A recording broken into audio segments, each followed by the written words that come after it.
वाराणसी की पवित्र नगरी में गंगा नदी के घाटों पर सुबह की ठंडी हवा बह रही थी और सूर्य की किरणें पानी पर सोने की तरह चमक रही थीं। जिले की युवा और सख्त जिलाधिकारी नंदिनी शर्मा अपनी प्रशासनिक टीम के साथ मलिन बस्तियों का निरीक्षण करने के लिए वहां मौजूद थीं। उनका चेहरा हमेशा की तरह गंभीर और अधिकारपूर्ण था, जिसमें किसी कमजोरी के लिए कोई जगह नहीं थी। पुलिस बल उनके आगे पीछे चल रहा था, जो रास्ते में आने वाले बेघर लोगों और भिखारियों को हटा रहा था, ताकि जिलाधिकारी महोदया का रास्ता पूरी तरह से साफ और सुरक्षित रह सके। क्योंकि शहर की व्यवस्था बनाए रखना उनका सबसे प्रमुख कर्तव्य और दायित्व था। नंदिनी शर्मा ने अपनी मेहनत और दृढ़ संकल्प से समाज में वह ऊंचा मुकाम हासिल किया था, जहां लोग उनके सामने सिर झुकाकर सम्मान प्रदर्शित करते थे। लेकिन इस शानदार सफलता और प्रशासनिक शक्ति के पीछे उनके दिल में एक बहुत गहरा दर्द और पुराना घाव छिपा था, जो कभी पूरी तरह से भर नहीं पाया था। बाहर से सख्त दिखने वाली यह महिला अंदर से किसी की यादों में हमेशा तड़पती रहती थी। वह एक ऐसे कर्ज के बोझ तले दबी हुई थी, जिसे वह अपनी पूरी जिंदगी की ताकत और दौलत लगाकर भी कभी चुका नहीं सकती थी। जैसे ही अधिकारियों का यह काफिला दशाश्वमेध घाट की ओर आगे बढ़ा, पुलिस के जवानों ने वहां बैठे भिखारियों को किनारे करना शुरू कर दिया। अचानक भीड़ के बीच से एक बहुत भयानक शोर सुनाई दिया, जिसने सबका ध्यान अपनी ओर खींच लिया। फटे पुराने और गंदे कपड़े पहने एक भिखारी पुलिस वालों से उलझ रहा था और हटने से इनकार कर रहा था। उसके बाल बुरी तरह उलझे थे, चेहरे पर मिट्टी जमी थी और वह पागलों की तरह हवा में हाथ पैर मार रहा था। अपनी नियमित जांच में इस तरह की अचानक आई रुकावट को देखकर जिलाधिकारी नंदिनी के माथे पर चिंता और गुस्से की लकीरें उभर आईं। वह इस अव्यवस्था को देखने के लिए अपने सुरक्षा घेरे से बाहर निकलीं और तेज कदमों से उस जगह की तरफ बढ़ने लगीं। उनके पीछे पीछे उनके अंगरक्षक भी दौड़ पड़े, क्योंकि वे अपनी मैडम की सुरक्षा को लेकर कोई जोखिम या खतरा मोल लेना नहीं चाहते थे। नंदिनी जब उस पागल भिखारी के बिल्कुल करीब पहुंची, तो उन्होंने देखा कि वह बार बार जमीन पर सिर पटक रहा था और चिल्ला रहा था। जैसे ही नंदिनी ने पुलिस वालों को उसे ज्यादा परेशान न करने और दूर हटने का सख्त आदेश दिया, तभी उस भिखारी ने अचानक चिल्लाना बंद कर दिया। उसने अपनी गंदी और धूल से भरी आंखें उठाईं और सीधे जिलाधिकारी की आंखों में झांकते हुए बहुत ही धीमी लेकिन स्पष्ट आवाज में कुछ बोलने लगा। उसके कांपते हुए होंठों से एक प्राचीन संस्कृत श्लोक निकल रहा था, जिसे सुनकर वहां मौजूद हर व्यक्ति हैरान रह गया। वह ऐसा कठिन श्लोक था जिसका उच्चारण विद्वान ब्राह्मण के लिए भी मुश्किल होता है। यह श्लोक कोई साधारण कविता नहीं थी, बल्कि यह वही विशेष श्लोक था जिसे नंदिनी अपने कॉलेज के दिनों में अक्सर सुना करती थी।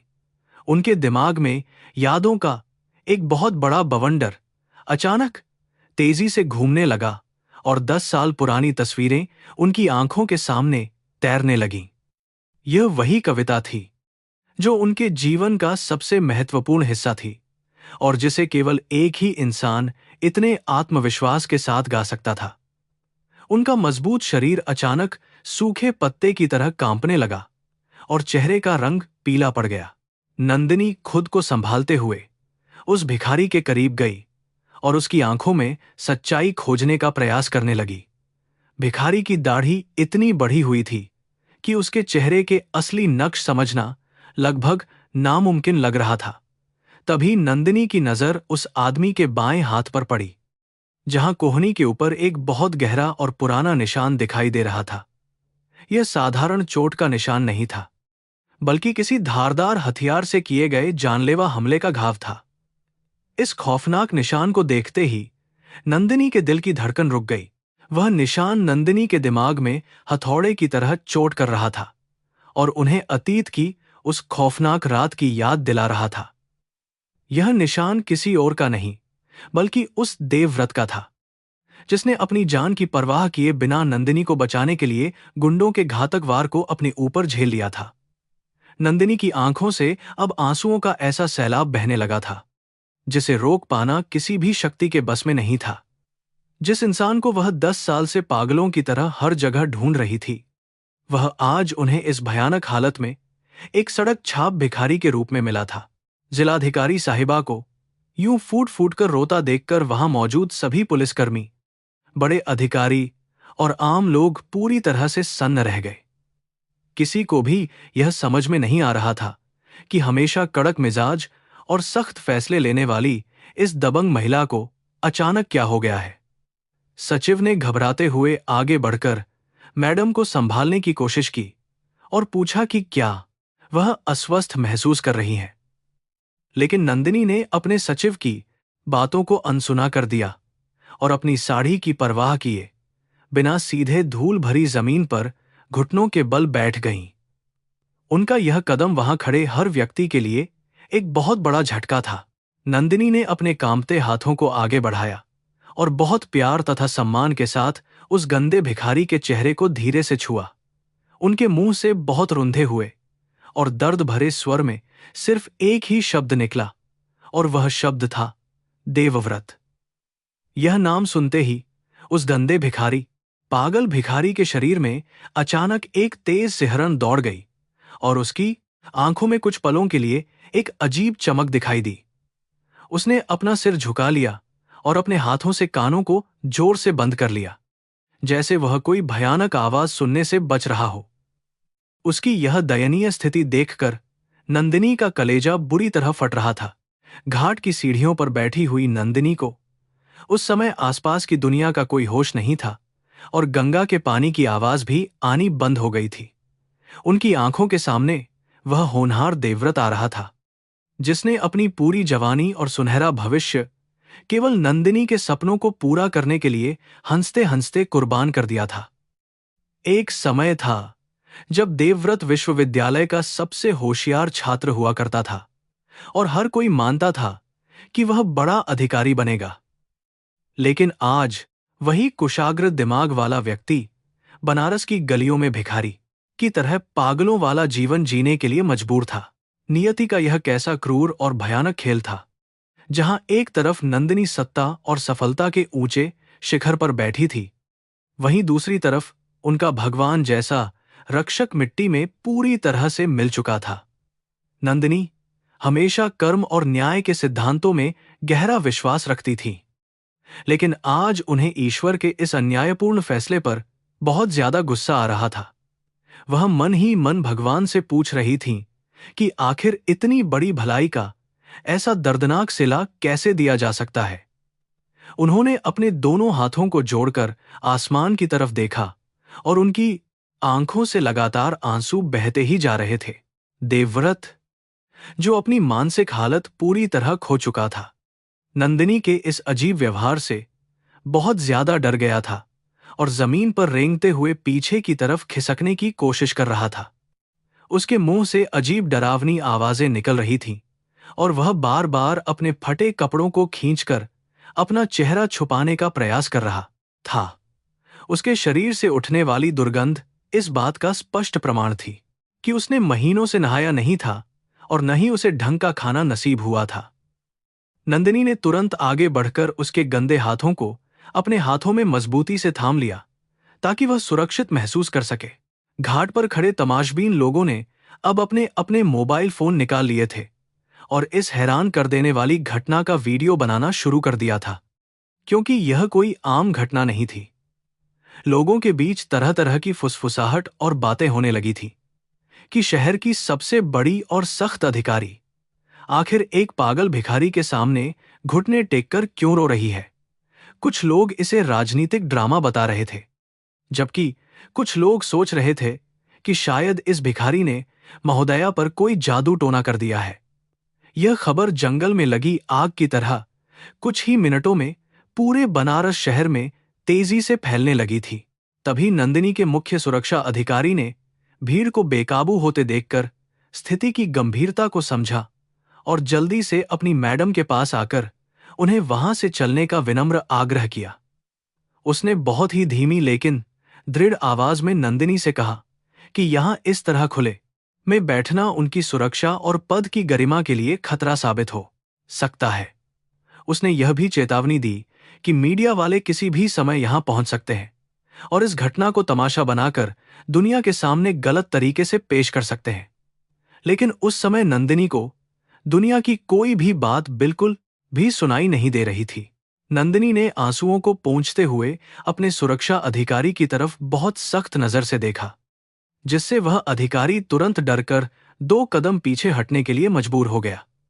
उन्होंने अपने रौबदार प्रशासनिक लहजे में तुरंत आदेश जारी किया कि इस आदमी को तुरंत मेरी सरकारी गाड़ी में पूरे सम्मान के साथ बिठाया जाए और कोई भी इसे हाथ लगाने की गलती बिल्कुल न करे।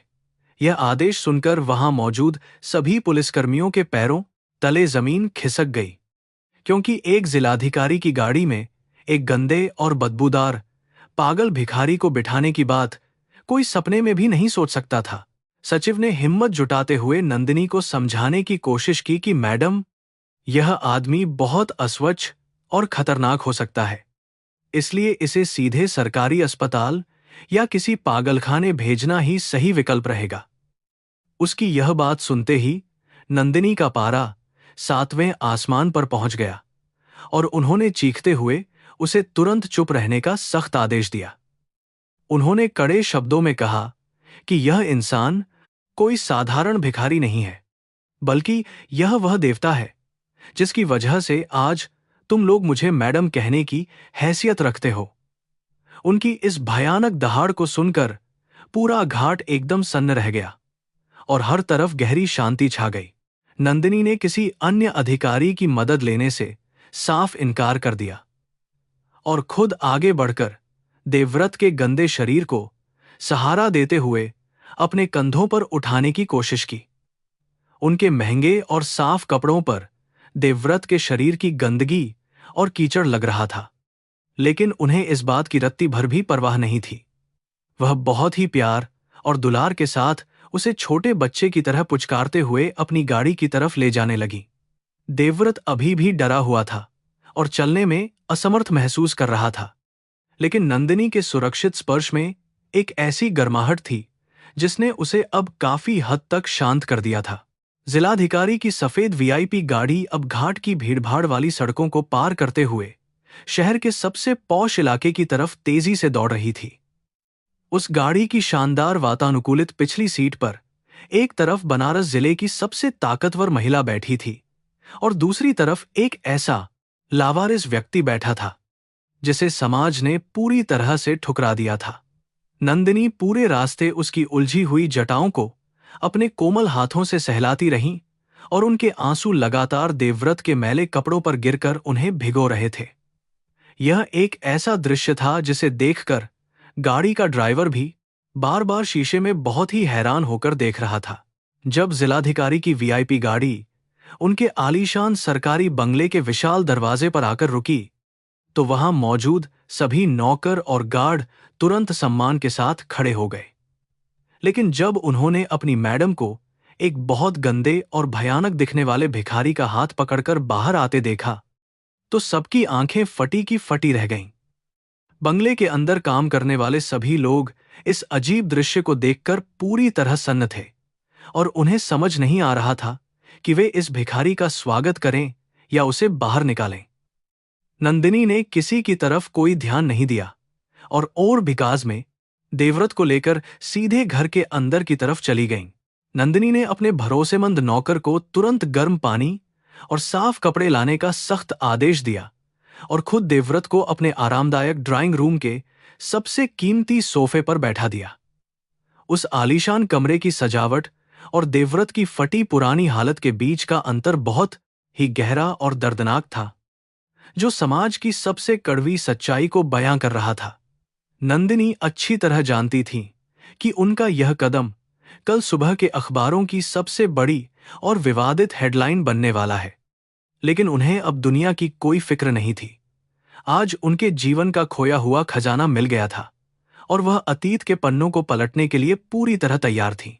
देवव्रत की थकी हुई और खाली आंखें अभी भी कमरे की छत को घूर रही थीं, जैसे वह किसी दूर की दुनिया में कुछ ऐसा तलाशने की कोशिश कर रहा हो जो हमेशा के लिए खो चुका है। नंदिनी उसके पैरों के पास जमीन पर बैठ गईं और अपने दोनों हाथों में उसका एक हाथ थामकर अपने माथे से लगा लिया, जैसे वह अपने भगवान की पूजा कर रही हों। कमरे में एक बहुत भारी और अजीब खामोशी छा गई थी, जिसमें केवल नंदिनी के रोने की धीमी आवाज गूंज रही थी। उस शांत और दर्द भरे माहौल में 10 साल पहले की वह खूबसूरत और दर्दनाक यादें उनके दिमाग में एक पूरी फिल्म की तरह चलने लगी थीं। 10 साल पहले की वह दुनिया आज के वैभव से बिल्कुल अलग थी, जब नंदिनी एक साधारण और आर्थिक रूप से कमजोर परिवार की होनहार बेटी हुआ करती थी। उस समय उसके पिता का व्यापार पूरी तरह से तबाह हो गया था और उन पर भारी कर्ज चढ़ गया था। रातों रात उनका परिवार सड़क पर आ गया था और समाज के उन सभी लोगों ने उनसे मुंह मोड़ लिया था जो कभी उनके सगे हुआ करते थे। गरीबी के उस भयानक अंधकार में नंदिनी का प्रशासनिक अधिकारी बनने का सपना पूरी तरह से टूटता हुआ नजर आ रहा था, जिससे वह रोज छुपकर रोती थी। ऐसे घोर निराशाजनक और अंधकारमय समय में देवव्रत एक फरिश्ते की तरह नंदिनी के जीवन में चुपचाप दाखिल हुआ था। देवव्रत विश्वविद्यालय का सबसे होशियार छात्र था, जो खुद भी आईएएस की तैयारी बहुत ही लगन से कर रहा था। वह एक बेहद गरीब पृष्ठभूमि से आता था, लेकिन उसकी आंखों में भविष्य को लेकर बहुत बड़े सपने हमेशा चमकते रहते थे। उसने जब नंदिनी की मजबूरी और आर्थिक तंगी को करीब से महसूस किया, तो उसका कोमल हृदय इस मेधावी लड़की की पीड़ा को देखकर पूरी तरह से पिघल गया। उसने मन ही मन नंदिनी के सपनों को बचाने का एक दृढ़ संकल्प ले लिया था। देवव्रत के पास अपने नाम पर केवल एक छोटा सा पुश्तैनी जमीन का टुकड़ा था, जो उसके मृत माता पिता की आखिरी निशानी और उसके भविष्य का एकमात्र सहारा था। लेकिन जब बात नंदिनी की पढ़ाई और उसके भविष्य को बचाने की आई, तो उस दीवाने लड़के ने बिना एक पल भी सोचे अपनी वह पुश्तैनी जमीन बहुत कम दाम में चुपचाप बेच दी। उसे इस बात का बिल्कुल भी दुख नहीं था कि उसने अपना सब कुछ गंवा दिया है, बल्कि उसे इस बात की खुशी थी कि इस पैसे से नंदिनी की रुकी हुई पढ़ाई दोबारा से शुरू हो सकेगी। जमीन बेचने से मिले हुए पैसे नंदिनी की कोचिंग फीस और महंगी किताबों के लिए काफी नहीं थे। इसलिए देवव्रत ने अपनी जिंदगी का सबसे कठिन और दर्दनाक फैसला लिया।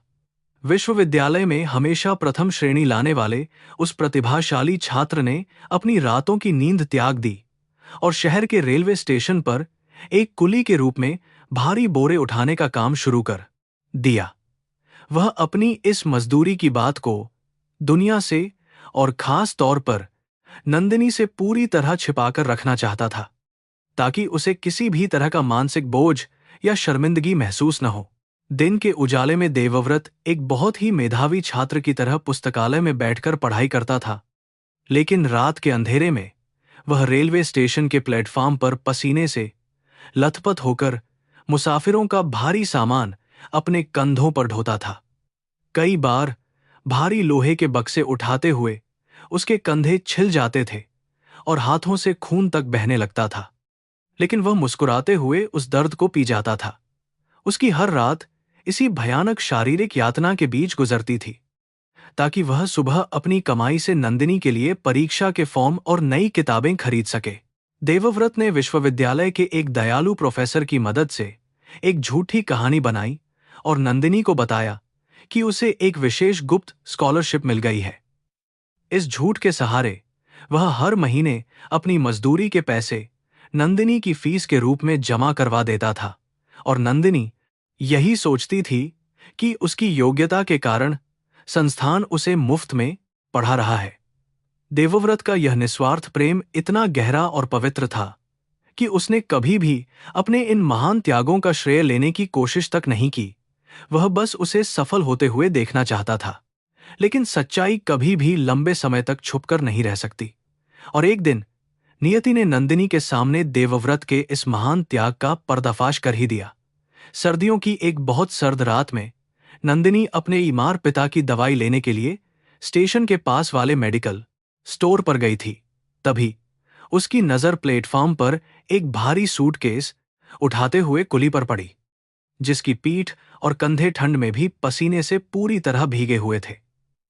जब उस कुली ने अपना चेहरा घुमाया तो उसे देखकर नंदिनी के पैरों तले से जमीन खिसक गई। वह कुली कोई और नहीं बल्कि देवव्रत था, जिसे वह अपने विश्वविद्यालय का सबसे प्रतिभावान और सम्मानित छात्र मानती थी।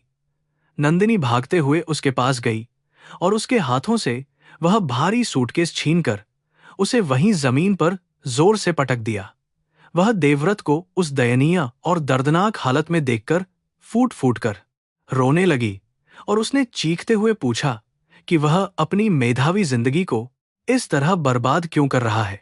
देवव्रत ने बहुत ही शांत भाव से अपने पसीने को पोंछा और एक बेहद प्यारी मुस्कान के साथ उसे चुप कराने की कोशिश करने लगा।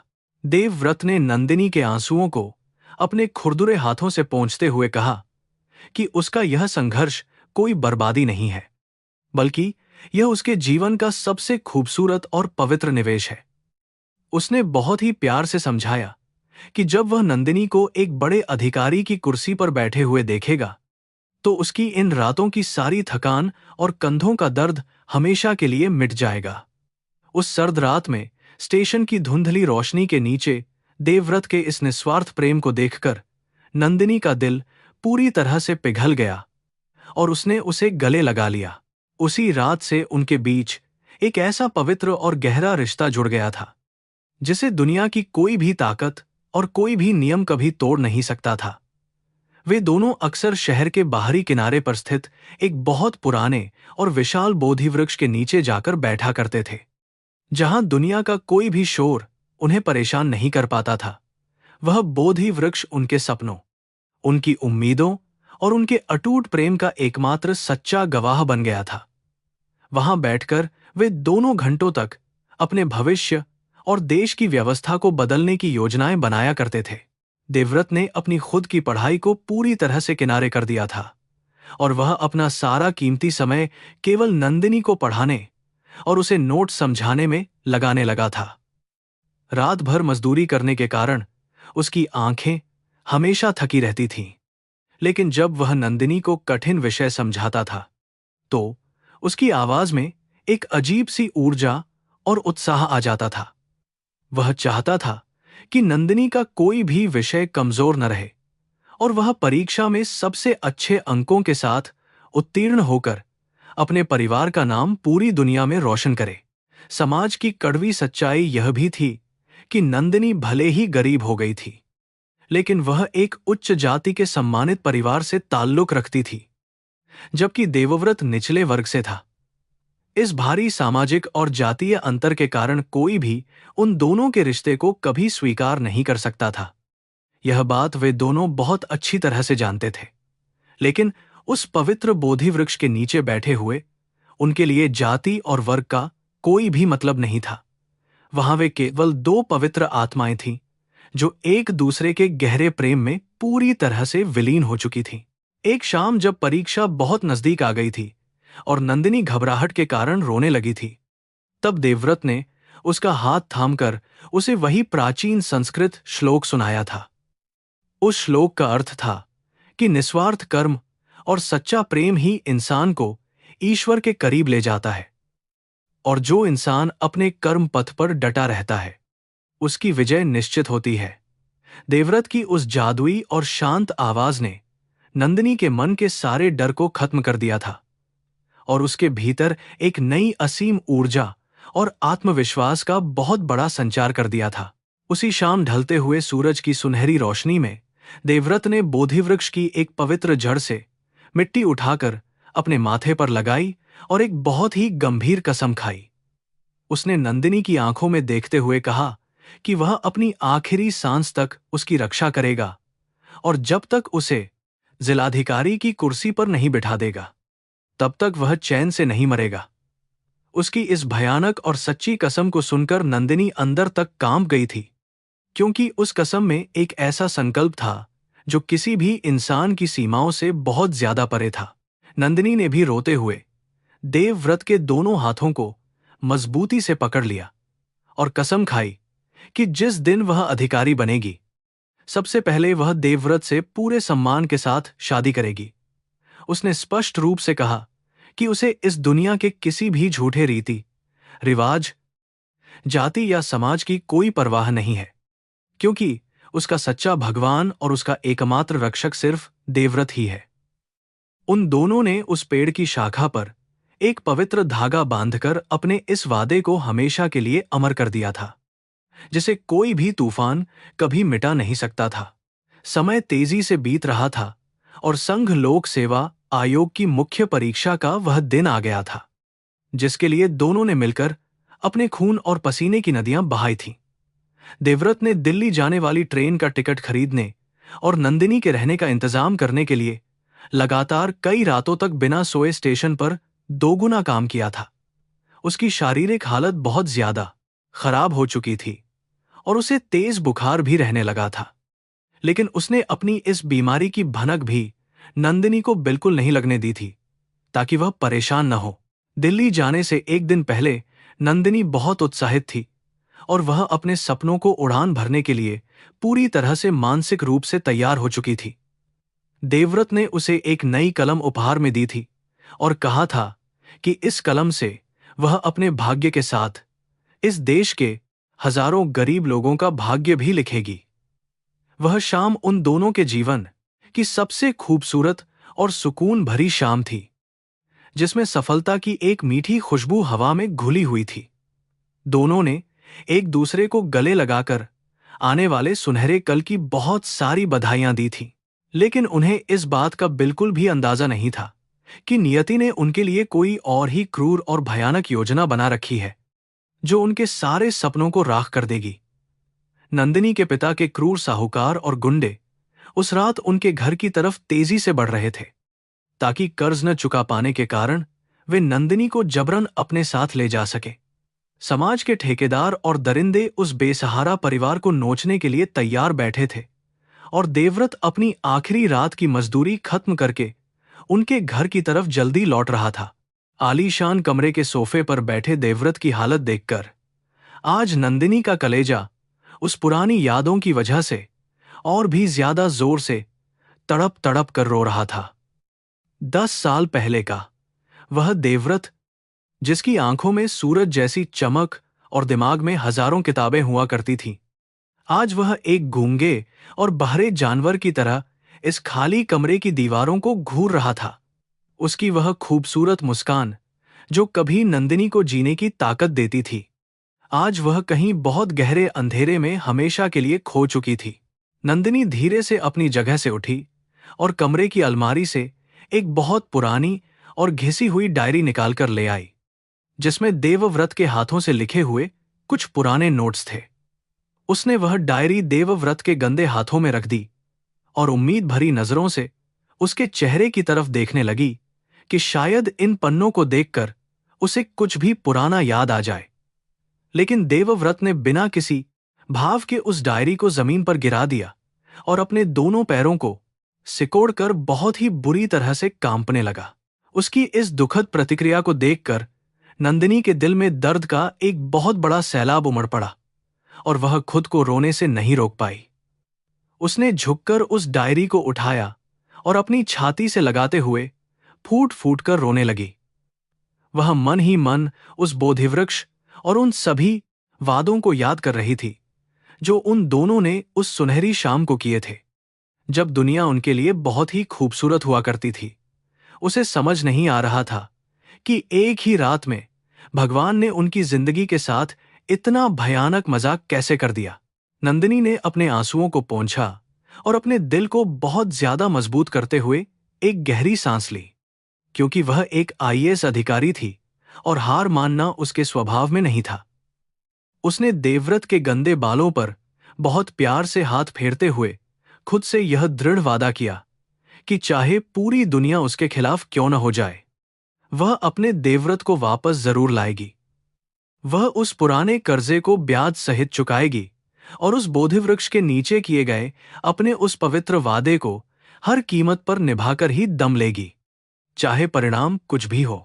दिल्ली जाने की वह रात नंदिनी के जीवन की सबसे काली और भयानक रात साबित हुई थी, जिसने उसके पूरे जीवन को हमेशा के लिए बदल कर रख दिया था।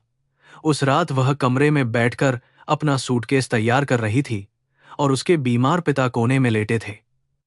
अचानक घर के दरवाजे पर जोर जोर से डरावनी दस्तक होने लगी।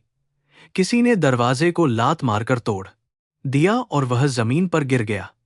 दरवाजे के बाहर शहर का सबसे क्रूर साहूकार अपने खतरनाक गुंडों के साथ बहुत भयानक इरादे लेकर खड़ा था, जो उनके पूरे परिवार को तबाह करने आए थे। साहूकार ने अंदर आते ही नंदिनी के पिता को पकड़कर जमीन पर बुरी तरह पटक दिया। उसने चिल्लाते हुए कहा कि वे लोग उसका भारी कर्ज नहीं चुका पाए हैं, इसलिए वह आज रात नंदिनी को अपने साथ ले जाएगा और उसे बेचकर अपना पैसा वसूल करेगा। यह खौफनाक बात सुनकर नंदिनी के पैरों तले जमीन खिसक गई और वह जोर जोर से रोने लगी। गुंडों ने नंदिनी के बालों को बेरहमी से पकड़ लिया और उसे घसीटते हुए घर से बाहर अंधेरी सड़क की तरफ ले जाने लगे। उसके बूढ़े पिता खून से लथपथ होकर जमीन पर बेबस गिड़गिड़ा रहे थे। नंदिनी की चीखें उस शांत और अंधेरी रात में गूंज रही थीं, लेकिन कोई भी पड़ोसी उनकी मदद के लिए अपने घर से बाहर नहीं निकला। समाज का डर और साहूकार का खौफ इतना ज्यादा था कि सबने अपने दरवाजे अंदर से मजबूती से बंद कर लिए थे। नंदिनी को अपना भविष्य और आईएएस बनने का सपना हमेशा के लिए टूटता हुआ दिखाई दे रहा था। दिल्ली जाने वाली उसकी ट्रेन कुछ ही घंटों में स्टेशन से निकलने वाली थी, लेकिन अब वह उन दरिंदों के चंगुल में बुरी तरह फंस चुकी थी, जहां से बचना असंभव था। ठीक उसी समय देवव्रत स्टेशन पर अपनी मजदूरी खत्म करके अपनी दिन भर की कमाई लेकर नंदिनी के घर की तरफ बहुत तेजी से लौट रहा था। वह उसे परीक्षा के लिए विदा करना चाहता था और उसके लिए कुछ फल भी खरीद कर लाया था।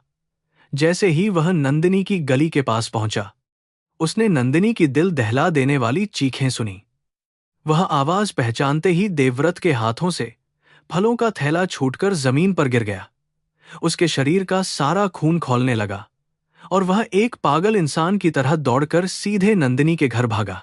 जब देवव्रत वहां पहुंचा तो उसने देखा कि 4 गुंडे नंदिनी को सड़क पर बुरी तरह से घसीट रहे हैं और साहूकार जोर जोर से हंस रहा है। यह भयानक दृश्य देखकर देवव्रत के भीतर का वह शांत और मेधावी छात्र पूरी तरह से मर गया और उसकी जगह एक खूंखार शेर ने ले ली। उसने बिना अपनी जान की परवाह किए पास पड़े हुए एक भारी डंडे को उठाया और उन गुंडों पर काल बनकर टूट पड़ा। देवव्रत की आंखों में एक ऐसा खौफनाक गुस्सा था जिसे देखकर वे क्रूर दरिंदे भी एक पल के लिए घबरा गए थे। देवव्रत ने अपनी पूरी ताकत लगाकर नंदिनी को उन गुंडों के चंगुल से छुड़ा लिया और उसे अपने पीछे सुरक्षित खड़ा कर दिया। कुली का काम करने की वजह से उसका शरीर बहुत थक चुका था, लेकिन नंदिनी को बचाने की जिद ने उसे एक असीम और जादुई ताकत दे दी थी। उसने साहूकार के सबसे बड़े गुंडे के सिर पर डंडे से इतना जोरदार वार किया कि वह खून से लथपथ होकर वहीं जमीन पर गिर पड़ा। देवव्रत ने नंदिनी की तरफ मुड़कर जोर से चिल्लाते हुए उसे तुरंत स्टेशन की तरफ भागने के लिए कहा, लेकिन नंदिनी किसी भी कीमत पर अपने देवव्रत को उन खूंखार और जानलेवा दरिंदों के बीच अकेला छोड़कर नहीं जाना चाहती थी। वह रोते हुए देवव्रत का हाथ पकड़कर उसे भी अपने साथ भागने के लिए कह रही थी। तब देवव्रत ने उसे बोधि वृक्ष के नीचे खाई गई उस पवित्र कसम की याद दिलाई और कहा कि अगर आज वह परीक्षा देने नहीं गई तो उसकी अब तक की सारी मेहनत और बलिदान पूरी तरह से बेकार हो जाएगा। उसने नंदिनी को कसम दी कि वह बिना पीछे मुड़े सिर्फ अपनी मंजिल की तरफ दौड़ेगी और सपने बचाएगी। जैसे ही नंदिनी ने रोते हुए स्टेशन की तरफ दौड़ना शुरू किया, बाकी बचे हुए गुंडों ने अपने हाथों में लोहे की भारी छड़ें और चाकू निकाल लिए। साहूकार ने आदेश दिया कि इस लड़के को जान से मार दो और लड़की को पकड़ कर लाओ। वे सारे गुंडे नंदिनी का पीछा करने के लिए आगे बढ़े, लेकिन देवव्रत उनके रास्ते में एक मजबूत चट्टान की तरह खड़ा हो गया। उसने अपनी दोनों बाहों को फैलाकर रास्ता रोक लिया और अपने शरीर को नंदिनी की सुरक्षा के लिए ढाल की तरह पेश कर दिया। गुंडों ने बिना किसी दया के लोहे की भारी छड़ों से देवव्रत के शरीर पर ताबड़तोड़ वार करना शुरू कर दिया। एक गुंडे ने उसके बाएं हाथ पर चाकू से बहुत गहरा और खतरनाक वार किया, जिससे वहां का मांस पूरी तरह से फट गया और खून का फव्वारा फूट पड़ा। यह वही भयानक घाव था जिसका निशान आज भी उसके हाथ पर मौजूद था। लेकिन इतनी भयानक शारीरिक पीड़ा और खून बहने के बावजूद देवव्रत अपनी जगह से 1 इंच भी नहीं हिला और नंदिनी को सुरक्षित भागने का पूरा समय देने के लिए सब कुछ सहता रहा। तभी पीछे से एक गुंडे ने लोहे की एक बहुत मोटी रॉड सीधे देवव्रत के सिर के पिछले हिस्से पर पूरी ताकत से दे मारी। यह वार इतना भयंकर और जानलेवा था कि देवव्रत की खोपड़ी की हड्डी चटक गई और उसके सिर से खून की एक मोटी धार उसके चेहरे पर बहने लगी। उसकी आंखों के सामने अचानक गहरा अंधेरा छाने लगा और उसका संतुलन पूरी तरह से बिगड़ने लगा। वह दर्द से कराहते हुए अपने घुटनों के बल जमीन पर गिर पड़ा, लेकिन उसने फिर भी गुंडों के पैरों को कसकर पकड़ रखा था। नंदिनी भागते हुए जब गली के मोड़ पर पहुंची तो उसने पीछे मुड़कर देखा। यह दृश्य उसके दिल और दिमाग पर हमेशा के लिए छप गया। उसने देखा कि उसका रक्षक खून से लथपथ होकर जमीन पर पड़ा है और दरिंदे उसे बेरहमी से पीट रहे हैं। देवव्रत की आखिरी नजर नंदिनी पर ही टिकी थी और उसकी आंखों में एक सुकून था कि नंदिनी अब सुरक्षित रूप से बहुत दूर जा चुकी है। इसके बाद उसके सिर पर एक और भयानक वार हुआ और वह हमेशा के लिए बेहोशी के गहरे अंधेरे में डूब गया। गुंडों को जब लगा कि देवव्रत पूरी तरह से मर चुका है तो वे घबरा गए और उसे खून की नदी में छोड़कर रात के अंधेरे में वहां से फरार हो गए। दूसरी तरफ नंदिनी रोते और कांपते हुए किसी तरह रेलवे स्टेशन पहुंची और दिल्ली जाने वाली उस ट्रेन में बैठ गई। ट्रेन जैसे ही वहां से आगे बढ़ी, नंदिनी के अंदर का हर एक हिस्सा टूटकर पूरी तरह से बिखर चुका था। वह पूरी रात अपनी सीट पर बैठकर पागलों की तरह रोती रही, क्योंकि उसे लग रहा था कि उसने धोखा दिया है। आज 10 साल बाद अपने आलीशान बंगले के उसी शांत कमरे में बैठी हुई नंदिनी को वह रात और देवव्रत का खून से सना हुआ चेहरा बार बार बहुत बुरी तरह से याद आ रहा था। उसके हाथों में देवव्रत की वही पुरानी डायरी थी जिस पर नंदिनी के गर्म और नमकीन आंसुओं की कई बूंदें गिर चुकी थीं। उस भयानक रात को अपने प्यार को पीछे छोड़कर जाने का वह गहरा और दर्दनाक अपराध बोध आज भी उसकी आत्मा को बहुत बुरी तरह से नोच रहा था। यह एक ऐसा दर्द था जिसकी कोई भी दवा नहीं थी। उस काली रात के बाद के दिनों में बहुत कुछ ऐसा हुआ जिसने इन दोनों प्रेमियों की जिंदगी को दो बिल्कुल अलग और विपरीत दिशाओं में मोड़ दिया था। देवव्रत को लावारिस हालत में सरकारी अस्पताल ले जाया गया था, जहां कई दिनों तक कोमा में रहने के बाद उसकी जान तो बच गई थी, लेकिन उसके दिमाग को एक ऐसा गहरा और भयानक नुकसान पहुंचा था जिसकी वजह से उसकी याददाश्त पूरी तरह से चली गई थी। वह विश्वविद्यालय का सबसे होनहार छात्र अब अपना नाम और अपना अतीत तक भूल चुका था। अस्पताल की लापरवाही के कारण एक दिन देवव्रत वहां से भटकते हुए कहीं बहुत दूर निकल गया और फिर कभी किसी को नहीं मिला। वह एक गुमनाम और लावारिस पागल इंसान बनकर देश की अलग अलग और गंदी सड़कों पर जानवरों की तरह भटकने लगा। दूसरी तरफ नंदिनी ने अपने अंदर पल रहे गुस्से और दुख की आग को अपनी सबसे बड़ी ताकत बनाया और संघ लोक सेवा आयोग की परीक्षा में पूरे देश में शीर्ष स्थान हासिल किया। लेकिन उसकी यह शानदार जीत देवव्रत के बिना पूरी तरह से अधूरी और बहुत ज्यादा खोखली थी। आईएएस अधिकारी बनने के बाद नंदिनी ने अपनी पूरी प्रशासनिक ताकत, पुलिस बल और हर संभव सरकारी संसाधन का उपयोग केवल देवव्रत को खोजने के लिए किया था। उसने देश के हर कोने में पुलिस थानों में उसकी पुरानी तस्वीर भेजी थी और कई गुप्त जांच दल भी बनाए थे, लेकिन सब कुछ पूरी तरह से व्यर्थ साबित हुआ। 10 साल के उस लंबे और दर्दनाक इंतजार ने नंदिनी को बाहर से पत्थर की तरह बेहद सख्त और कठोर बना दिया था, जिसके दिल में किसी भी तरह की भावनाओं के लिए कोई जगह नहीं बची थी। लेकिन आज जब वह उसी देवव्रत को अपने सामने इस अत्यंत दयनीय और गंदी स्थिति में देख रही थी, तो उसके दिल का वह पत्थर पूरी तरह से टूटकर पिघल गया था। देवव्रत के शरीर पर मौजूद गंदगी और उसके फटे हुए कपड़े इस बात की बहुत ही दर्दनाक गवाही दे रहे थे कि समाज ने एक मानसिक रोगी के साथ कैसा क्रूर और अमानवीय व्यवहार किया था। नंदिनी ने धीरे से अपना हाथ आगे बढ़ाया और देवव्रत के उस पुराने घाव वाले निशान को बहुत प्यार और सम्मान के साथ छूने की कोशिश की। जैसे ही नंदिनी की उंगलियों ने देवव्रत की त्वचा को छुआ, वह बुरी तरह से डरकर पीछे की तरफ खिसक गया और अपने दोनों हाथों से अपना चेहरा छिपाने लगा। उसके मुंह से कुछ अजीब और बेतुकी आवाजें निकल रही थीं, जिनका कोई भी स्पष्ट अर्थ नहीं था। वह उस महिला को बिल्कुल भी नहीं पहचान पा रहा था, जिसके लिए उसने अपने सुनहरे भविष्य, अपनी बेमिसाल बुद्धिमानी और अपने पूरे जीवन का हंसते हंसते बलिदान कर दिया था। उसका यह खौफ और उसका यह खालीपन नंदिनी के दिल में खंजर की तरह चुभ रहा था।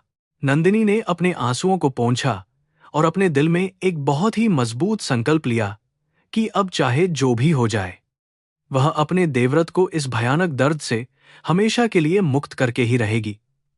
उसने ठान लिया कि यह उसका सबसे बड़ा प्रायश्चित है और वह देश के सबसे बेहतरीन और महंगे डॉक्टरों की टीम बुलाकर उसका इलाज करवाएगी, चाहे चिकित्सा विज्ञान इसे कितना भी असंभव क्यों न माने। वह अपने प्यार की ताकत और अपने दृढ़ विश्वास से अपने पुराने और बुद्धिमान देवव्रत को किसी भी तरह वापस खींच कर लाएगी। नंदिनी ने नौकर को बुलाकर बहुत सारा पौष्टिक और गर्म खाना मंगाया और अपने हाथों से एक छोटा सा निवाला देवव्रत के मुंह के पास ले गई। खाने की महक मिलते ही देवव्रत ने किसी भूखे जानवर की तरह वह सारा खाना अपने हाथों से छीनकर बहुत तेजी से खाना शुरू कर दिया। उसे देखकर ऐसा लग रहा था जैसे उसने कई हफ्तों से अन्न का एक छोटा सा दाना भी नहीं खाया हो। यह भयानक दृश्य देखकर नंदिनी का दिल और ज्यादा जोर से रोने लगा और वह समाज की क्रूरता को कोसने लगी। खाना खाने के बाद देवव्रत सोफे पर ही गहरी नींद में सो गया, लेकिन नंदिनी पूरी रात उसके पास जमीन पर बैठी रही और उसके बालों को सहलाती रही। वह बहुत अच्छी तरह से जानती थी कि कल सुबह सूरज निकलते ही उसके जीवन में एक बहुत बड़ा और भयंकर तूफान आने वाला है।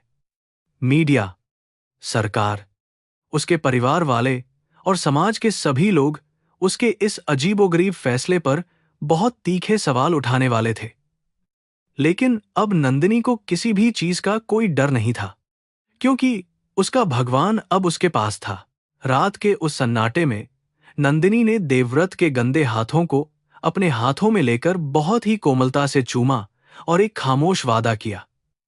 उसने मन ही मन तय कर लिया कि वह इस दुनिया की हर रूढ़िवादी सोच और खोखले नियमों को तोड़कर रख देगी, लेकिन इस बार अपने प्यार को अपने से दूर नहीं जाने देगी।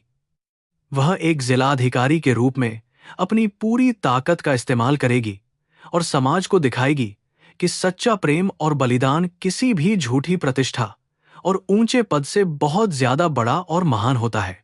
अगली सुबह का सूरज अपने साथ एक बहुत बड़ा और भयंकर तूफान लेकर आया था। वाराणसी की जिलाधिकारी द्वारा एक सड़क छाप पागल भिखारी को अपने सरकारी बंगले में लाने की खबर पूरे शहर में जंगल की आग की तरह फैल चुकी थी। बंगले के ऊंचे गेट के बाहर मीडिया की गाड़ियां और सैकड़ों पत्रकारों की भारी भीड़ जमा हो गई थी। हर कोई इस खबर को सबसे पहले अपने चैनल पर दिखाना चाहता था। पुलिस के जवानों के लिए मीडिया और वहां जमा हुए आम लोगों की उस बेकाबू भीड़ को रोक पाना बहुत ही मुश्किल काम साबित हो रहा था। बंगले के अंदर का माहौल बाहर से भी ज्यादा तनावपूर्ण और घुटन भरा था। खबर सुनकर नंदिनी के परिवार वाले और उनके सख्त मिजाज वाले चाचा सुबह ही वहां पहुंच चुके थे। उनके चेहरों पर बहुत ज्यादा गुस्सा और अपमान का भाव स्पष्ट रूप से दिखाई दे रहा था। वे सुलगतर ऐसे एक दूरंदूर में ND1 इस बात से नाराज थे कि नंदिनी ने बिना पूछे इतना बड़ा शर्मनाक कदम कैसे उठा लिया। परिवार के लिए यह केवल एक सरकारी अधिकारी की गरिमा का सवाल नहीं था, बल्कि यह उनके खानदान की उस ऊंची इज्जत का भी सवाल था जिसे उन्होंने बहुत मुश्किल से हासिल किया था। नंदिनी के चाचा ने चिल्लाते हुए कहा कि वह अपने इस पागलपन से पूरे परिवार का नाम मिट्टी में मिला रही है। उन्होंने बहुत ही कड़वे शब्दों में ताना मारते हुए कहा कि एक जिलाधिकारी के महल जैसे घर में सड़क की गंदगी और एक लावारिस भिखारी को रखना सबसे बड़ी मूर्खता है। समाज के लोग उन पर हंस रहे हैं और उन्हें ताने मार रहे हैं कि इतनी बड़ी कुर्सी पाकर नंदिनी का दिमाग पूरी तरह से खराब हो चुका है। चाचा की ये बातें वहां खड़े सभी नौकरों और कर्मचारियों को भी पूरी तरह से सही और जायज लग रही थीं। इन सभी तीखे और अपमानजनक शब्दों को सुनकर भी नंदिनी के चेहरे पर किसी भी तरह का कोई डर या पछतावा बिल्कुल भी नहीं था। वह बहुत ही शांत लेकिन बेहद कठोर आवाज में अपने चाचा की तरफ मुड़ी और उन्होंने साफ शब्दों में कह दिया कि जिसे वे लोग सड़क की गंदगी कह रहे हैं वह उनका भगवान है। नंदिनी ने स्पष्ट रूप से चेतावनी दी कि यदि किसी ने भी देवव्रत के खिलाफ एक भी गलत शब्द बोलने की कोशिश की तो वह उसे अपने घर से और अपनी जिंदगी से हमेशा के लिए बाहर निकालकर फेंक देंगी। बाहर की इस पूरी दुनिया में मचे हुए भारी हंगामे और शोर शराबे से बिल्कुल बेखबर घर के एक शांत कमरे में एक बहुत ही पवित्र काम चल रहा था। नंदिनी ने समाज के सभी तानों को नजरअंदाज करते हुए खुद अपने हाथों से देवव्रत को नहलाने और साफ करने का जिम्मा उठाया था।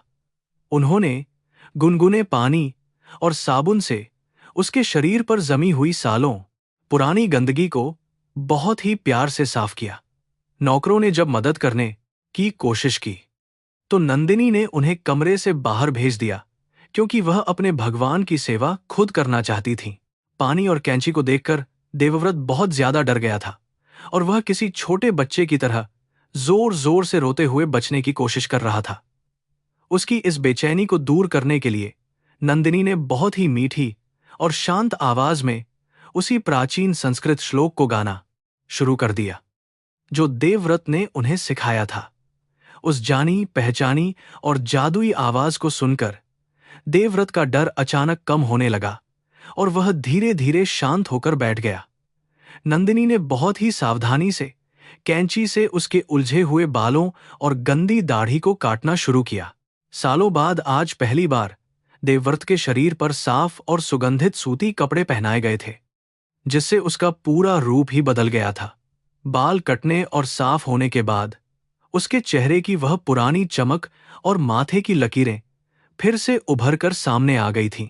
हालांकि उसकी आंखों में अभी भी वही पुराना खालीपन और मानसिक बीमारी का गहरा असर साफ दिखाई दे रहा था, लेकिन अब वह सड़क का भिखारी नहीं बल्कि एक इंसान लग रहा था। नंदिनी उसे इस नए और साफ रूप में देखकर अपनी खुशी के आंसुओं को रोक नहीं पा रही थी। दोपहर होते होते राज्य की राजधानी लखनऊ से भी बड़े अधिकारियों और मंत्रियों के फोन नंदिनी के सरकारी नंबर पर लगातार बजने लगे थे। मुख्य सचिव ने फोन पर बहुत ही सख्त लहजे में बात करते हुए कहा कि उनके इस अजीब व्यवहार से सरकार और प्रशासन की छवि बुरी तरह से खराब हो रही है। उन्होंने नंदिनी को आदेश दिया कि वह उस मानसिक रोगी को तुरंत किसी पागलखाने में भेज दें ताकि यह पूरा विवाद जल्दी खत्म हो सके। एक बड़े अधिकारी के लिए इस तरह की हरकत को अनुशासनहीनता और पद का बहुत बड़ा दुरुपयोग माना जा रहा था। मुख्य सचिव ने यहां तक धमकी दे दी कि यदि नंदिनी ने उनकी बात नहीं मानी और इस भिखारी को बाहर नहीं निकाला तो उन्हें तुरंत किसी दूर के जिले में ट्रांसफर किया जा सकता है या निलंबित भी किया जा सकता है। उन्होंने बहुत कड़े शब्दों में चेतावनी दी कि एक जिलाधिकारी को अपनी व्यक्तिगत भावनाओं और अपने सार्वजनिक कर्तव्य के बीच की सीमा को समझना चाहिए। इस तरह का भारी दबाव किसी भी आम अधिकारी को डराने के लिए काफी था, लेकिन नंदिनी के इरादे एक मजबूत चट्टान की तरह पूरी तरह से अटल और बहुत ज्यादा दृढ़ थे। नंदिनी ने बिना किसी डर के तुरंत अपना आधिकारिक जवाब टाइप किया और सरकार के सभी बड़े अधिकारियों को ईमेल के जरिए भेज दिया। उन्होंने अपने उस पत्र में बहुत स्पष्ट रूप से लिखा कि मानवता की सेवा करना और अपने रक्षक की जान बचाना किसी भी प्रशासनिक नियम से बहुत ज्यादा बड़ा कर्तव्य है। उन्होंने यह भी साफ कर दिया कि यदि अपने प्यार और इंसानियत को चुनने की वजह से उन्हें अपनी नौकरी छोड़नी भी पड़े तो वह बिना किसी झिझक के अपना इस्तीफा सरकार को सौंपने के लिए पूरी तरह से तैयार है। उन्हें कोई डर नहीं है। शाम तक पूरे देश की मीडिया और न्यूज चैनलों पर यह खबर सबसे बड़ी हेडलाइन बनकर बहुत ही प्रमुखता से दिखाई जाने लगी थी। न्यूज एंकर अपनी तेज आवाज में चिल्ला चिल्लाकर सवाल पूछ रहे थे कि क्या वाराणसी की जिलाधिकारी अपना मानसिक संतुलन पूरी तरह से खो चुकी है। सत्ता के गलियारों से लेकर चाय की छोटी दुकानों तक हर जगह केवल इसी विषय पर बहुत ही गर्म बहस चल रही थी। समाज के कुछ लोग उन्हें मूर्ख बता रहे थे, जबकि कुछ लोग इस पूरे मामले में किसी गहरी साजिश की बदबू को बहुत करीब से महसूस कर रहे थे। इन सभी जहरीली और बेबुनियाद अफवाहों के बीच नंदिनी अपने घर के खूबसूरत बगीचे में देवव्रत के साथ बहुत ही शांति से बैठी हुई थी। उनके हाथ में खाने की एक प्लेट थी और वह बहुत ही प्यार से अपने हाथों से देवव्रत को खाना खिला रही थीं। देवव्रत की आंखें अभी भी डरी हुई थीं, लेकिन नंदिनी के स्पर्श में मौजूद प्यार ने उसके दिल में एक अजीब सा विश्वास और सुकून पैदा कर दिया था।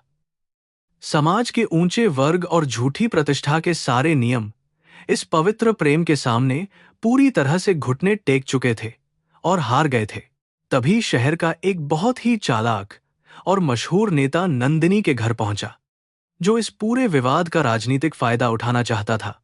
उसने बहुत ही मीठी बातों का नाटक करते हुए नंदिनी को एक झूठी सलाह दी कि वह इस पागल आदमी को शहर के किसी बड़े निजी अस्पताल में छुपवा दे, जिसका सारा खर्च वह खुद उठा लेगा। नेता का मानना था कि इससे नंदिनी की सरकारी इज्जत भी बच जाएगी और मीडिया का यह भारी हंगामा भी पूरी तरह से शांत हो जाएगा। यह एक बहुत ही घटिया और स्वार्थी किस्म का राजनीतिक प्रस्ताव था। उस लालची नेता की गंदी और स्वार्थी बात को सुनते ही नंदिनी का खून खौल उठा और उनकी आंखों से तेज आग बरसने लगी। उन्होंने अपनी उंगली दरवाजे की तरफ करते हुए उस बड़े नेता को तुरंत अपने घर से बाहर निकल जाने का कड़क आदेश दिया। नंदिनी ने चिल्लाते हुए कहा कि देवव्रत कोई अपराध नहीं है जिसे वह दुनिया की नजरों से डरकर किसी अस्पताल के अंधेरे कमरे में छुपाकर रखेगी। उन्होंने साफ शब्दों में घोषणा की कि देवव्रत उनका सबसे बड़ा गर्व है और वह उसे पूरी दुनिया के सामने बहुत शान और इज्जत के साथ स्वीकार करेंगी। रात का गहरा अंधेरा एक बार फिर से शहर पर छाने लगा था और बाहर का भारी तनाव लगातार बढ़ता ही जा रहा था। नंदिनी अपने कमरे में बैठी थी और देवव्रत उनके बिस्तर पर बहुत ही गहरी और शांत नींद सो रहा था। समाज, सरकार और अपने परिवार की नफरत और विरोध का सामना करना किसी भी इंसान के लिए बहुत ज्यादा डरावना और मुश्किल काम था। लेकिन नंदिनी जब भी देवव्रत के उस पुराने घाव को देखती थी तो उनकी सारी कमजोरी खत्म हो जाती थी। वह अब किसी भी बड़ी और खतरनाक चुनौती के लिए पूरी तरह से तैयार थीं। उन्होंने अपनी अलमारी खोली और उसमें से एक बहुत ही खूबसूरत लाल रंग की पुरानी रेशमी साड़ी निकाली, जो उनकी मां की आखिरी निशानी थी। यह वही लाल साड़ी थी जिसे पहनकर नंदिनी ने हमेशा अपनी शादी के पवित्र मंडप में बैठने का बहुत प्यारा सपना देखा था। उन्होंने उस साड़ी को अपने सीने से लगा लिया और उनके चेहरे पर एक बहुत रहस्यमयी लेकिन अत्यंत सुंदर मुस्कान पूरी तरह से फैल गई। कल का सूरज उनके जीवन में और इस देश के इतिहास में एक ऐसा नया और क्रांतिकारी अध्याय लिखने वाला था जिसकी किसी ने सपने में भी कल्पना नहीं की थी। इस तरह के भयंकर सामाजिक दबाव के बीच कोई भी आम लड़की पूरी तरह से टूटकर हार मान सकती थी, लेकिन नंदिनी साधारण लड़की नहीं थी। वह गरीबी और संघर्ष की भयंकर आग में तपकर बनी एक मजबूत अधिकारी थी। उसने अपने आंसुओं को पूरी तरह से सुखा लिया था और अपनी कमजोरियों को अपनी सबसे बड़ी ताकत में बदल लिया था। वह जानती थी कि यह लड़ाई सिर्फ उनके प्यार की नहीं है, बल्कि यह लड़ाई समाज की उस सड़ी गली मानसिकता के खिलाफ भी है जो गरीबों और असहाय लोगों से नफरत करती है। वह इस भयानक युद्ध के लिए तैयार थी। बाहर पहरा दे रहे सुरक्षा कसानजी तक की बात मानने से साफ इनकार कर दिया है। उन्हें इस बात का बिल्कुल भी अंदाजा नहीं था कि जिस आदमी को वे एक गंदा भिखारी समझ रहे हैं। वह असल में बनारस का सबसे महान और निस्वार्थ प्रेम करने वाला एक बहुत सच्चा और पवित्र फरिश्ता है। वह उनका भगवान है। नंदिनी ने अपनी डायरी खोली और उसमें एक लंबा पत्र लिखना शुरू किया, जिसे वह कल प्रेस कॉन्फ्रेंस में देश के सामने पढ़ने वाली थी। वह एक एक शब्द बहुत सोच समझकर लिख रही थी, क्योंकि यह पत्र किसी अधिकारी का आदेश नहीं, बल्कि एक प्रेमिका की आत्मा की सच्ची पुकार था। उनके हर शब्द में देवव्रत के लिए, प्यार और जालिम समाज के लिए चुनौती छिपी हुई थी। इस पत्र के जरिए वह उस महान त्याग की सच्ची कहानी को दुनिया के सामने लाना चाहती थी, जो आज तक पूरी तरह से एक गहरा रहस्य बनी हुई थी। वह सबको सारी सच्चाई बताना चाहती थी। रात के 3 बज चुके थे, लेकिन नंदिनी की आंखों में नींद का कोई नामो निशान नहीं था। उन्होंने देवव्रत के पास बैठकर उसकी सांसों की धीमी आवाज को सुना, जो उनके लिए दुनिया के किसी भी संगीत से बहुत ज्यादा सुकून देने वाली थी। कल का दिन उनके जीवन का सबसे कठिन और ऐतिहासिक दिन होने वाला था, जहां उन्हें एक साथ कई दुश्मनों से खतरनाक जंग लड़नी थी। लेकिन नंदिनी का मन पूरी तरह से शांत था, क्योंकि जब आपका ज़मीर साफ हो और प्यार सच्चा हो, तो दुनिया की कोई भी बड़ी ताकत आपको कभी भी हरा या झुका नहीं सकती है। सुबह की पहली किरण के साथ ही जिलाधिकारी आवास के बाहर का नजारा कल से भी ज्यादा भयानक और तनावपूर्ण हो गया था। शहर के सारे बड़े पत्रकार, न्यूज चैनल के कैमरे और भारी पुलिस बल वहां तैनात था। राज्य के कई राजनीतिक संगठन भी वहां पहुंच गए थे और वे नंदिनी के खिलाफ जोर जोर से नारेबाजी कर रहे थे। उनका आरोप था कि एक पागल व्यक्ति को इस तरह से वीआईपी सुरक्षा देकर नंदिनी सरकार के पैसों और संसाधनों का भारी दुरुपयोग कर रही है। भीड़ इतनी ज्यादा थी कि घर का मुख्य द्वार खोलना भी मुश्किल हो रहा था। घर के अंदर नंदिनी बिल्कुल शांत और आत्मविश्वास से भरी हुई थी, जैसे बाहर चल रहे हंगामे का उन पर कोई असर न हो। उन्होंने अपनी मां की दी हुई वह खूबसूरत लाल साड़ी बहुत ही सलीके से पहनी थी। उनके माथे पर एक बड़ी सी लाल बिंदी चमक रही थी और उनका चेहरा एक नई ऊर्जा से दमक रहा था। उन्होंने देवव्रत को भी एक बहुत साफ और नए सफेद रंग के कुर्ते पायजामे में तैयार किया था। देवव्रत अभी भी डरा हुआ था और नंदिनी का हाथ बहुत मजबूती से पकड़कर उनके पीछे पीछे ही चल रहा था। 9 बजे ठीक समय पर नंदिनी ने अपने अंगरक्षकों को आदेश दिया कि वे घर का मुख्य दरवाजा खोल दें। जैसे ही दरवाजा खुला, कैमरों के फ्लैश चमकने लगे और पत्रकारों ने एक साथ सैकड़ों सवाल दागने शुरू कर दिए। नंदिनी एक हाथ से अपनी लाल साड़ी का पल्लू संभाले हुए और दूसरे हाथ से देवव्रत को कसकर पकड़े हुए घर से बाहर आईं। उनके चेहरे पर एक ऐसी गजब की शांति और मजबूती थी, जिसे देखकर वहां मौजूद सारे पत्रकार और विरोधी लोग कुछ पलों के लिए बिल्कुल खामोश हो गए। उनका वह रूप एक साक्षात देवी जैसा लग रहा था। नंदिनी धीरे धीरे चलकर वहां पहले से तैयार किए गए एक छोटे से मंच पर जाकर खड़ी हो गईं और देवव्रत को अपने साथ कुर्सी पर बैठा लिया। उन्होंने बहुत गहरी सांस ली और माइक को अपने हाथों में लेकर सामने खड़ी उस विशाल भीड़ को देखना शुरू किया। उनके देवव्रत को अपने करकाली चेहरे पर किसी भी तरह का कोई डर या माफी का भाव बिल्कुल भी नहीं था। उन्होंने बहुत ही शांत लेकिन बेहद मजबूत आवाज में बोलना शुरू किया, जो बिना किसी लाउड स्पीकर के भी वहां खड़े हर इंसान के कानों तक बहुत ही स्पष्ट रूप से पहुंच रही थी। आप सब मुझे इस शहर की जिलाधिकारी के रूप में जानते हैं, लेकिन आज मैं यहां एक अधिकारी की हैसियत से नहीं खड़ी हूं। नंदिनी ने अपनी बात शुरू की। आज मैं यहां एक ऐसी औरत के रूप में खड़ी हूं, जो अपने भगवान और अपने सबसे बड़े रक्षक को समाज के इस कीचड़ से वापस लाने आई है। उनके इन शब्दों ने वहां मौजूद हर इंसान को पूरी तरह से चौंका दिया था। लोग आपस में फुसफुसाने लगे थे कि आखिर यह अधिकारी किस भगवान और रक्षक की बात कर रही है, क्योंकि वहां तो सिर्फ एक पागल आदमी बैठा था। नंदिनी ने अपनी बात को आगे बढ़ाते हुए कहा, आप जिसे एक गंदा, पागल और सड़क छाप भिखारी कह रहे हैं, उसका असली नाम देवव्रत है। यह वही इंसान है जिसने मुझे इस कुर्सी तक पहुंचाने के लिए अपनी पूरी जिंदगी को नरक में बदल दिया। इसके बाद नंदिनी ने बहुत ही हिम्मत के साथ 10 साल पहले की वह पूरी दर्दनाक कहानी सुनानी शुरू की, जो आज तक उनके दिल में एक बहुत गहरे और खौफनाक राज की तरह दबी हुई थी। उनकी आवाज में एक ऐसा दर्द और सच्चाई थी जो किसी के भी पत्थर दिल को पिघला सकती थी। उन्होंने बताया कि कैसे इस प्रतिभाशाली छात्र ने उनके लिए अपनी पुश्तैनी जमीन बेच दी थी और कैसे वह रातों को स्टेशन पर कुली का काम करता था।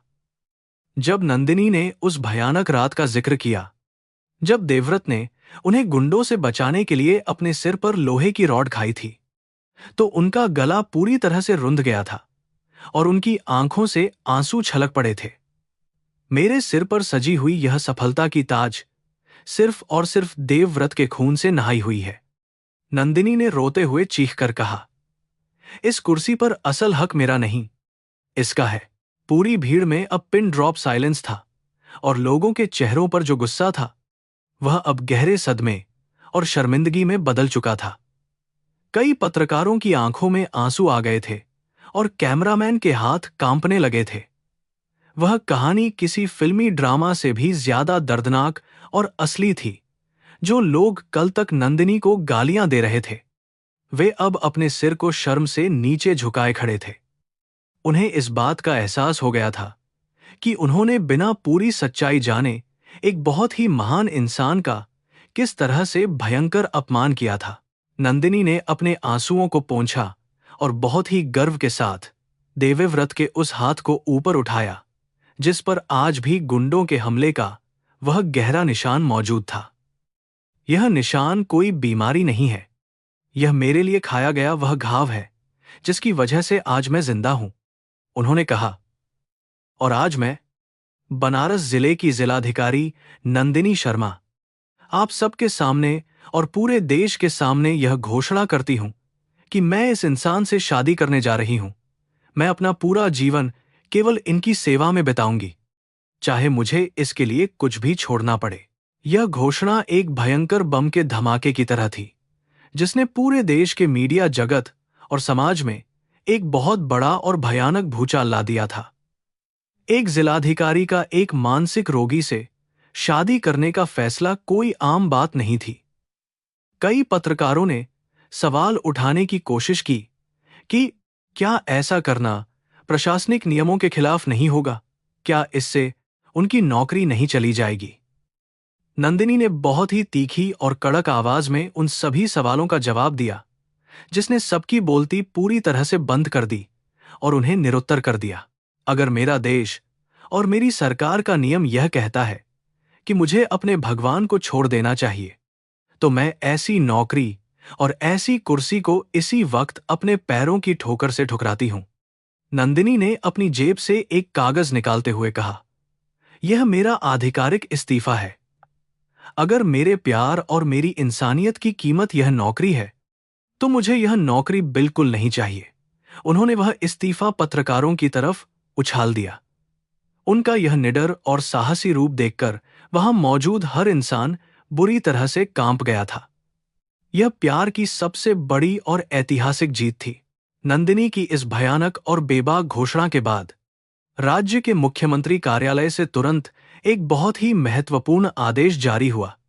मुख्यमंत्री ने खुद लाइव टीवी पर आकर कहा कि नंदिनी शर्मा को इस्तीफा देने की कोई आवश्यकता नहीं है।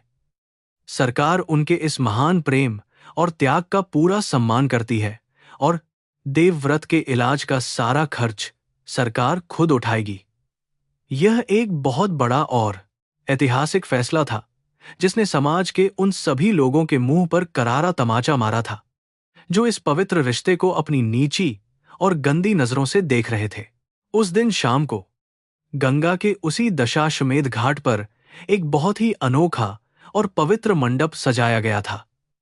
यह वही घाट था जहां कुछ दिनों पहले नंदिनी ने देवव्रत को एक भिखारी के रूप में तड़पते हुए देखा था। आज उसी जगह पर उनकी शादी होने वाली थी। इस शादी में कोई भी बड़ा नेता या वीआईपी मेहमान शामिल नहीं था, बल्कि शहर के सारे गरीब लोग, कुली और अनाथ बच्चे इस शादी के खास मेहमान बने थे। यह किसी बड़े अधिकारी की नहीं, बल्कि दो सच्चे और पवित्र प्रेमियों की शादी थी। देवव्रत को जब मंडप में लाया गया तो वह अभी भी कुछ समझ नहीं पा रहा था और बहुत डरा हुआ लग रहा था। लेकिन जब नंदिनी ने उसके पास आकर उसका हाथ पकड़ा और उसे उसी प्राचीन श्लोक की कुछ पंक्तियां गाकर सुनाई, तो उसकी आंखों में एक बहुत ही हल्की सी चमक और मुस्कान दिखाई दी। ऐसा लग रहा था जैसे उसकी सोई हुई याददाश्त के किसी बहुत गहरे कोने में नंदिनी की वह मीठी आवाज किसी चाबी की तरह काम कर रही हो।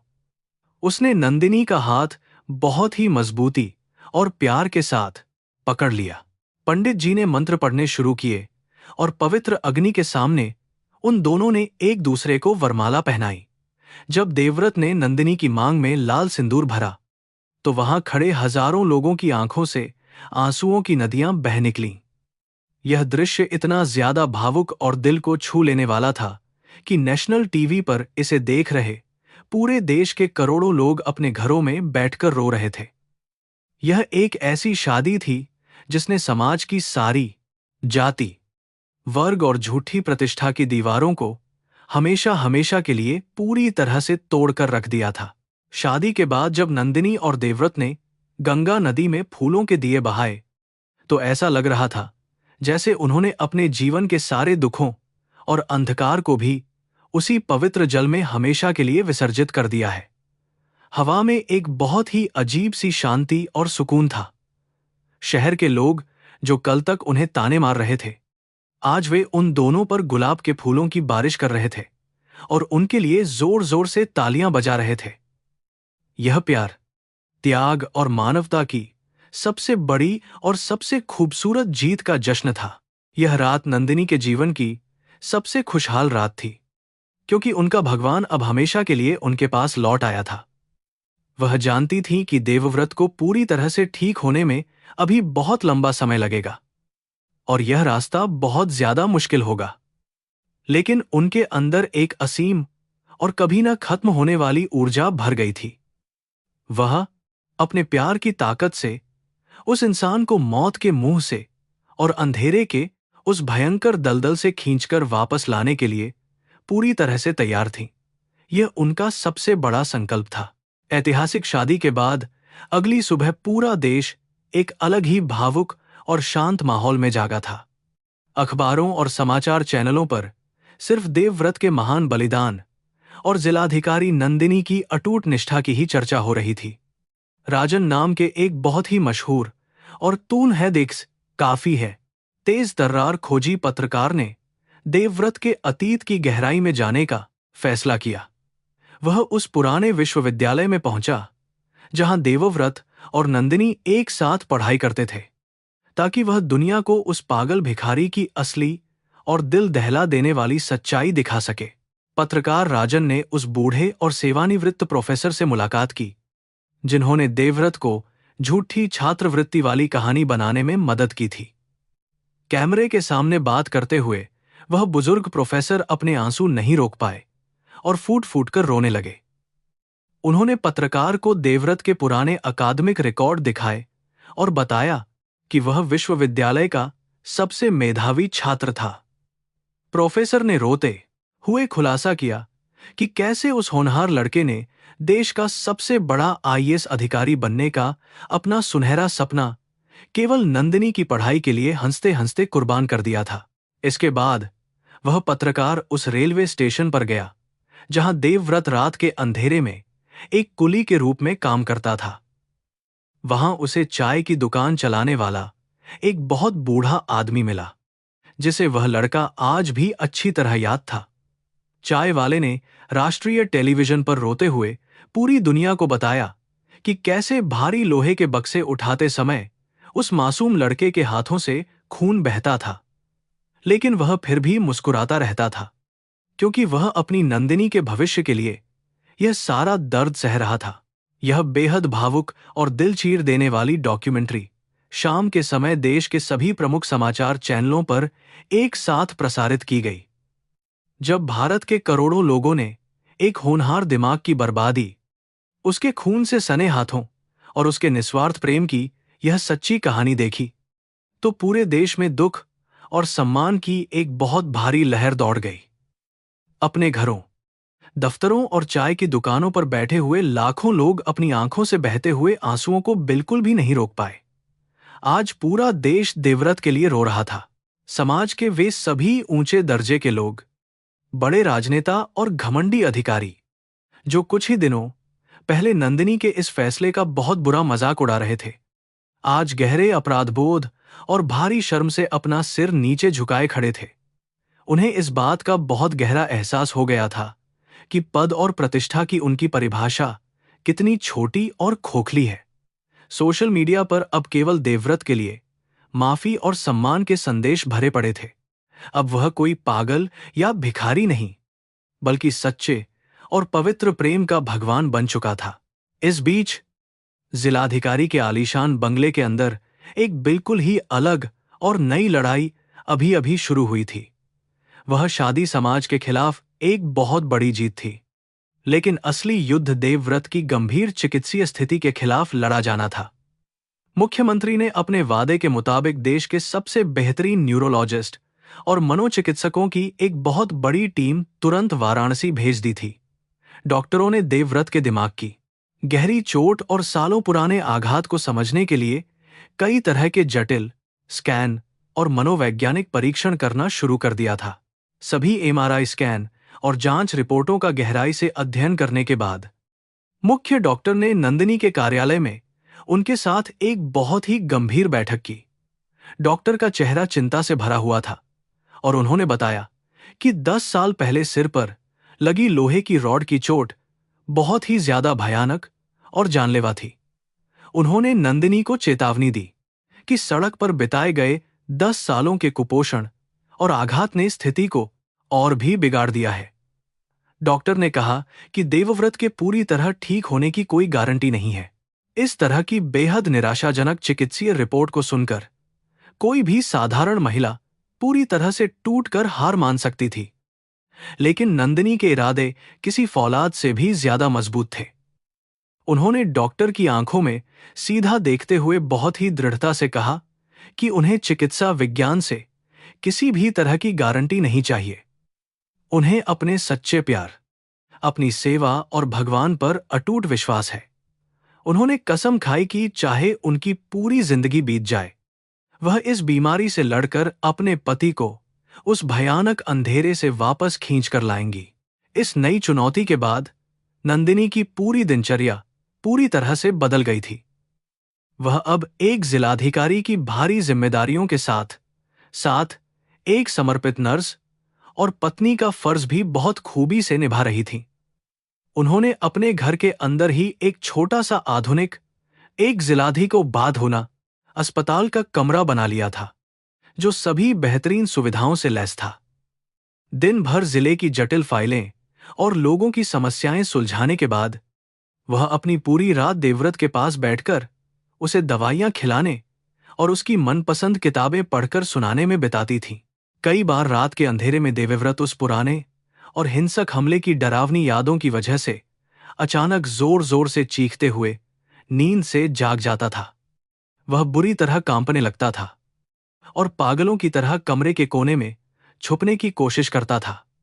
ऐसे भयानक और हिंसक दौरों के समय नंदिनी कभी भी गार्ड या नर्स को मदद के लिए नहीं बुलाती थी। इसके बजाय वह बहुत ही निडर होकर देवव्रत को अपनी बाहों में कसकर पकड़ लेती थी और उसके सारे शारीरिक प्रहारों को बहुत ही प्यार और खामोशी से सहती थी। जब देवव्रत उनके सीने से लगकर रोने लगता था, तो नंदिनी बहुत ही धीमी और मीठी आवाज में उसके कान में वही प्राचीन संस्कृत श्लोक गुनगुनाती थी जो वे बोधिवृक्ष के नीचे गाते थे। उनकी आवाज का वह जादुई कंपन और उनके आंसुओं की वह पवित्र गर्माहट देवव्रत के लिए एक बहुत ही असरदार दवा का काम करती थी। धीरे धीरे उसका वह डरा हुआ और जानवरों जैसा व्यवहार कम होने लगा था। अब वह नंदिनी को अपनी पुरानी प्रेमिका के रूप में नहीं, बल्कि इस खतरनाक दुनिया में अपनी एकमात्र सुरक्षित जगह के रूप में पहचानने लगा था। इस सच्ची और महान प्रेम कहानी से गहराई से प्रभावित होकर वाराणसी शहर के आम नागरिकों ने अब गंगा नदी के घाटों पर देवव्रत के जल्दी ठीक होने के लिए रोज प्रार्थनाएं करना शुरू कर दिया था। जिले के सभी मंदिरों, मस्जिदों और चर्चों में उस महान इंसान के लिए एक साथ दुआएं मांगी जा रही थीं, जिसने अपना सब कुछ कुर्बान कर दिया था। जनता की यह सामूहिक आध्यात्मिक ऊर्जा, बेहतरीन चिकित्सा और नंदिनी के अथाह प्यार ने मिलकर देवव्रत के क्षतिग्रस्त दिमाग की नसों में बहुत ही छोटे लेकिन सकारात्मक बदलाव लाने शुरू कर दिए थे। एक शाम, जब नंदिनी देवव्रत के पुराने विश्वविद्यालय की एक डायरी से कुछ नोट्स जोर जोर से पढ़कर सुना रही थी, तो एक बहुत ही बड़ा चमत्कार हुआ। देवव्रत ने अचानक खाली दीवार को घूरना बंद कर दिया और अपना सिर धीरे से नंदिनी की तरफ घुमाया। उसकी खाली आंखों ने नंदिनी के हाथ में पकड़ी हुई उस पेन पर ध्यान केंद्रित किया। उसने अपना कांपता हुआ हाथ आगे बढ़ाया और उस पेन को बहुत ही कोमलता से छुआ। यह संपर्क भले ही बहुत छोटा था, लेकिन नंदिनी के लिए यह किसी बहुत बड़ी और ऐतिहासिक जीत से कम नहीं था। यह छोटा सा लेकिन महत्वपूर्ण मानसिक सुधार देखकर डॉक्टरों की पूरी टीम भी पूरी तरह से हैरान रह गई थी, क्योंकि यह उनकी शुरुआती निराशाजनक भविष्यवाणियों को पूरी तरह से गलत साबित कर रहा था। उन्हें अब यह समझ आ गया था कि नंदिनी का गहरा भावनात्मक जुड़ाव और पुरानी यादें क्षतिग्रस्त दिमाग को दरकिनार करके देवव्रत की सोई हुई चेतना को धीरे धीरे जगा रही हैं। नंदिनी की जिद और प्यार सचमुच एक बहुत बड़ा चिकित्सीय चमत्कार कर रहा था। इस घटना ने सबको एक नई उम्मीद दी और इलाज के तरीके को और भी ज्यादा बेहतर बनाया गया। पूरा देश अब इस चमत्कारी इलाज और प्रेम की इस महान यात्रा को अपनी रुकी हुई सांसों के साथ बहुत ही करीब से देख रहा था। देवव्रत की यह कहानी युवा पीढ़ी के लिए त्याग, करुणा और सच्ची भक्ति का एक बहुत ही अनिवार्य और पवित्र पाठ बन चुकी थी। नंदिनी ने न केवल अपने प्यार को मौत के मुंह से बचाया था, बल्कि सत्ता और पैसों के पीछे भागने वाले इस समाज की आत्मा को भी पूरी तरह से शुद्ध कर दिया था। उनकी यह लड़ाई अब सिर्फ एक प्रेम कहानी नहीं, बल्कि एक बहुत बड़ा राष्ट्रीय आंदोलन थी। उस रात, जब 10 सालों में पहली बार देवव्रत बिना किसी डरावने सपने और बिना चीखे बहुत ही सुकून की गहरी नींद सो रहा था, तो नंदिनी खिड़की के पास बैठकर चांद को देख रही थी। वह बहुत अच्छी तरह जानती थी कि मंजिल अभी भी दूर है, लेकिन उन्होंने आखिरकार सबसे सही और खूबसूरत रास्ता ढूंढ लिया था। उन्होंने उस पुराने और पवित्र धागे को अपने हाथों में पकड़ा, जिसे उन्होंने कभी बोधिवृक्ष के नीचे बांधा था, और उसे कृतज्ञता से चूमा। नियति और कर्म का पहिया अब आखिरकार उनकी खुशी के लिए वापस घूमना शुरू हो गया था। शहर की हवा में अब वह पुराना तनाव और विरोध बिल्कुल भी नहीं था, बल्कि अब हर तरफ एक बहुत ही गहरी शांति और उम्मीद की नई किरण फैल चुकी थी। नंदिनी ने अपने आंसुओं को पोंछा और एक बहुत ही संतोषजनक मुस्कान के साथ देवव्रत के माथे को प्यार से चूम लिया। कल सुबह उन्हें फिर से इस जिले की जिलाधिकारी के रूप में अपना काम करना था और रात को फिर से एक समर्पित पत्नी बनना था, लेकिन अब उनके मन में कोई शिकायत नहीं थी, क्योंकि उनका सबसे कीमती खजाना उनके पास सुरक्षित था। यह सिर्फ एक रात नहीं थी, बल्कि यह उनके जीवन के एक बहुत लंबे और दर्दनाक अध्याय का सुखद अंत था, जो एक नई और खूबसूरत सुबह का रास्ता खोल रहा था। जो देश कल तक उन पर हंस रहा था, आज वही देश उनके इस पवित्र प्रेम के सामने नतमस्तक होकर अपनी गलतियों की माफी मांग रहा था। यह एक ऐसे प्रेम की जीत थी जिसने दुनिया के सारे नियमों, झूठी शान और सामाजिक बंधनों को हमेशा के लिए तोड़ दिया था। अब उन्हें सिर्फ आने वाले उस सुनहरे कल का इंतजार था, जिसका सपना उन्होंने साथ देखा था। ऐतिहासिक शादी के कई महीने बीत चुके थे और अब नंदिनी की जिंदगी एक बेहद खूबसूरत लेकिन बहुत ही व्यस्त दिनचर्या में ढल चुकी थी। दिन के उजाले में वह अपने कार्यालय में बैठकर बनारस की एक बहुत सख्त और न्यायप्रिय जिलाधिकारी के रूप में अपनी सारी सरकारी जिम्मेदारियों को पूरी ईमानदारी से निभाती थी। लेकिन जैसे ही सूरज ढलता था और रात का अंधेरा छाता था, वह एक बेहद कोमल और समर्पित पत्नी बन जाती थी। उनका पूरा समय और ध्यान केवल देवव्रत के इलाज और उसकी सोई हुई यादों को वापस जगाने में पूरी तरह से बीतता था। देश के सबसे बेहतरीन डॉक्टरों की टीम भी देवव्रत के मानसिक स्वास्थ्य में हो रहे इस जादुई और चमत्कारिक सुधार को देखकर पूरी तरह से हैरान थी। दवाइयों और आधुनिक मशीनों से ज्यादा नंदिनी के निस्वार्थ प्रेम, उनके स्पर्श की गर्माहट और उनके अटूट विश्वास ने देवव्रत के क्षतिग्रस्त दिमाग को ठीक करने में बहुत बड़ी भूमिका निभाई थी। अब देवव्रत रातों को डरकर नहीं चीखता था और उसका जानवरों जैसा व्यवहार भी पूरी तरह से खत्म हो गया था। उसकी आंखों में अब वह कुछ करने में पुराना खालीपन और खौफ नहीं, बल्कि एक अजीब सी और बहुत ही सुखद शांति दिखाई देती थी। नंदिनी ने देवव्रत की पुरानी यादों को वापस लाने के लिए संगीत और पुरानी चीजों का बहुत ही वैज्ञानिक और भावनात्मक तरीके से इस्तेमाल करना शुरू कर दिया था। वह रोज शाम को देवव्रत के पास बैठकर उसी पुरानी डायरी से उसके लिखे हुए नोट्स पढ़ती थी और वही प्राचीन संस्कृत श्लोक बहुत ही मीठी आवाज में गाती थी। उस श्लोक को सुनते ही देवव्रत की आंखों में एक अनोखी चमक आ जाती थी और वह अपने होंठों को हिलाकर नंदिनी के साथ साथ उन पवित्र शब्दों को बहुत ही धीमी आवाज में खुशी खुशी गुनगुनाने की कोशिश करने लगता था। एक बेहद खूबसूरत और शांत शाम को जब बहुत तेज बारिश हो रही थी, तब उनके जीवन में वह चमत्कार हुआ जिसका नंदिनी 10 सालों से पागलों की तरह इंतजार कर रही थी। नंदिनी खिड़की के पास खड़ी होकर बारिश की बूंदों को देख रही थी। तभी पीछे से एक बहुत ही धीमी और कांपती हुई आवाज ने उन्हें पुकारा। वह आवाज किसी और की नहीं बल्कि देवव्रत की थी, जिसने इतने सालों के भयानक सन्नाटे को तोड़ते हुए बहुत ही स्पष्ट शब्दों में पहली बार नंदिनी कहा था। यह सुनकर नंदिनी के पैरों तले जमीन बुरी तरह खिसक गई।